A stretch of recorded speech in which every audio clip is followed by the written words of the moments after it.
ಚಿಕ್ಕಬಳ್ಳಾಪುರ ಜಿಲ್ಲೆ ಆಂಧ್ರ ಪ್ರದೇಶದ ಗಡಿಗೆ ಹೊಂದಿಕೊಂಡಿದೆ. ಅಷ್ಟೇ ಅಲ್ಲ, ಬರಪೀಡಿತ ಪ್ರದೇಶ ಎಂಬ ಹಣೆಪಟ್ಟಿ ಕಟ್ಟಿಕೊಂಡಿದೆ. ಇಂತಹ ಪ್ರದೇಶದಲ್ಲಿ ಕನ್ನಡ ಕಟ್ಟುವ ಕೆಲಸಗಳು ನಿರಂತರವಾಗಿ ನಡೆಯುತ್ತಲೇ ಇವೆ. ಆದರೆ ಇದಕ್ಕೆ ಪೂರಕವಾಗಿ ಕನ್ನಡ ಸಾಹಿತ್ಯ ಪರಿಷತ್ ಮಾತ್ರ ಕಾರ್ಯನಿರ್ವಹಿಸುತ್ತಿಲ್ಲ ಎಂಬ ಆರೋಪಗಳು ಮೊದಲಿನಿಂದಲೂ ಇದ್ದು, ಅವು ಈಗಲೂ ಮುಂದುವರೆದಿವೆ. ಈ ಹಿಂದೆ ಇದ್ದ ಸಾಹಿತ್ಯ ಪರಿಷತ್ ಜಿಲ್ಲಾಧ್ಯಕ್ಷರ ಬಗ್ಗೆ ನಿರ್ಲಕ್ಷ್ಯ ಆರೋಪಗಳು ಕೇಳಿಬಂದ ಹಿನ್ನೆಲೆಯಲ್ಲಿ ಈ ಬಾರಿ ಶಿಕ್ಷಣ ತಜ್ಞರನ್ನೇ ಅಧ್ಯಕ್ಷರನ್ನಾಗಿ ಮಾಡಿದ್ದು, ಅವರ ವಿರುದ್ಧವೂ ಇದೀಗ ಆರೋಪಗಳ ಸರಣಿಯೇ ಎದುರಾಗ್ತಿರೋದು ಮಾತ್ರ ವಿಪರ್ಯಾಸ. ಮೇ 27 ಮತ್ತು 28ರಂದು 2 ದಿನಗಳ ಕಾಲ ಜಿಲ್ಲಾ 10ನೇ ಕನ್ನಡ ಸಾಹಿತ್ಯ ಸಮ್ಮೇಳನ ನಡೆಯಿತು.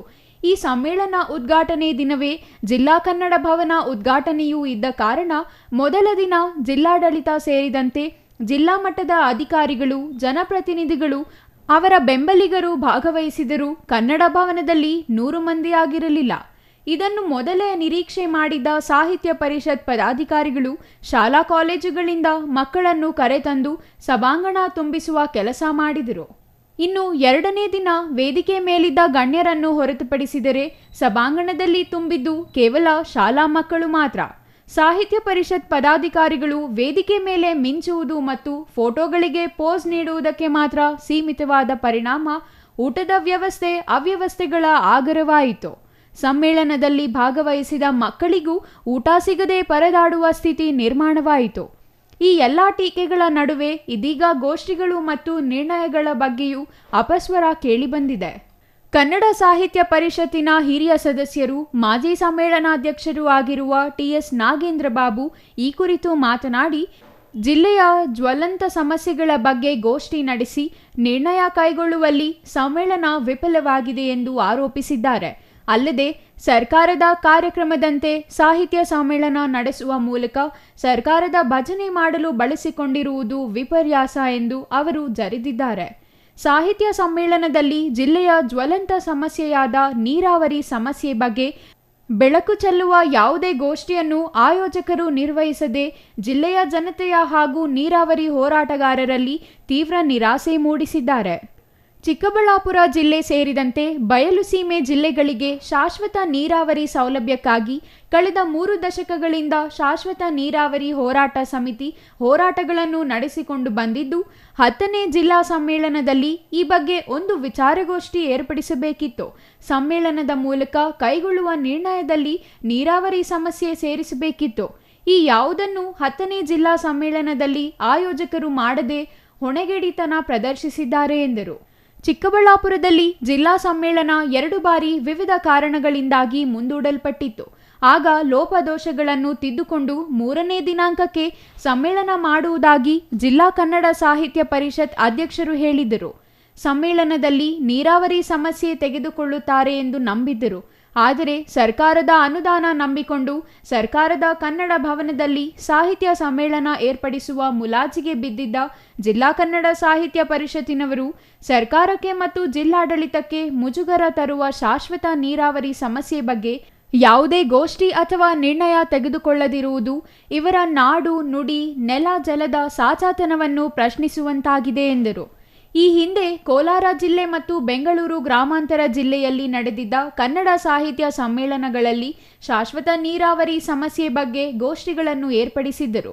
ಶಾಶ್ವತ ನೀರಾವರಿ ಹೋರಾಟಗಾರರನ್ನು ಆಹ್ವಾನಿಸಿದ್ದರು.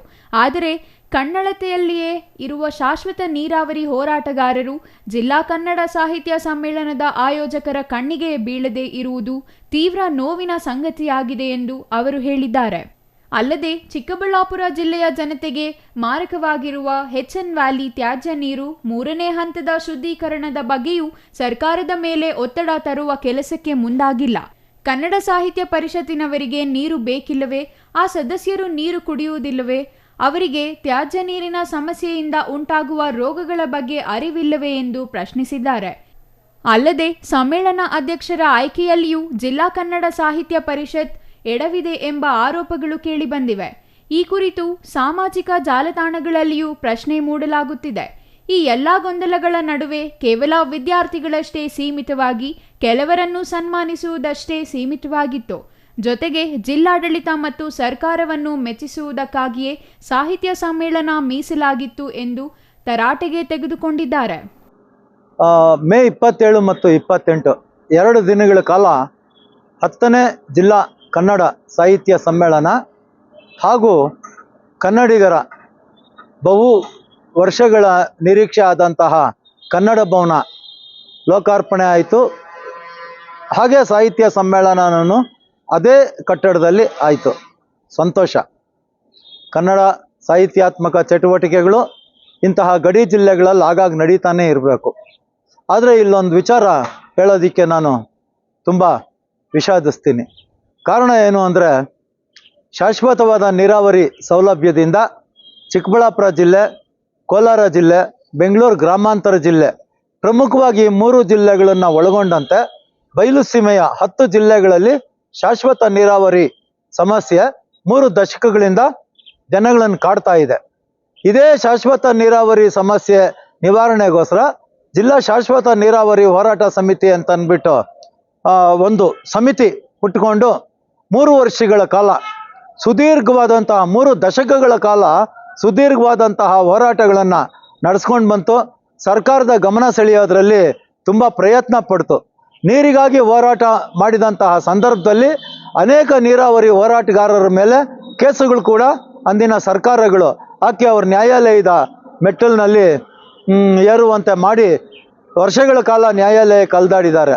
ಇಂತಹ ಪ್ರಮುಖ ನೀರಾವರಿ ಸಮಸ್ಯೆನ ಕನ್ನಡ ಸಾಹಿತ್ಯ ಸಮ್ಮೇಳನದಲ್ಲಿ ಸಾರ್ವಜನಿಕ ಹಿತದೃಷ್ಟಿಯಿಂದ ಈ ಜಿಲ್ಲಾ ಸಾಹಿತ್ಯ ಕನ್ನಡ ಸಮ್ಮೇಳನದ ಆಯೋಜಕರು ಒಂದು ಗೋಷ್ಠಿ ಮಾಡಬೇಕಾಗಿತ್ತು.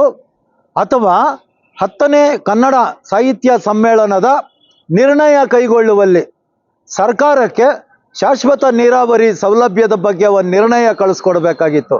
ಯಾವುದೇ ಕೆಲಸನೂ ಇವರು ಮಾಡಿಲ್ಲ. ಯಾಕೆ ಅಂತ ನಾನು ಪ್ರಶ್ನೆ ಮಾಡ್ತಾ ಇದ್ದೀನಿ. News bureau, CTV news, Chikkaballapur.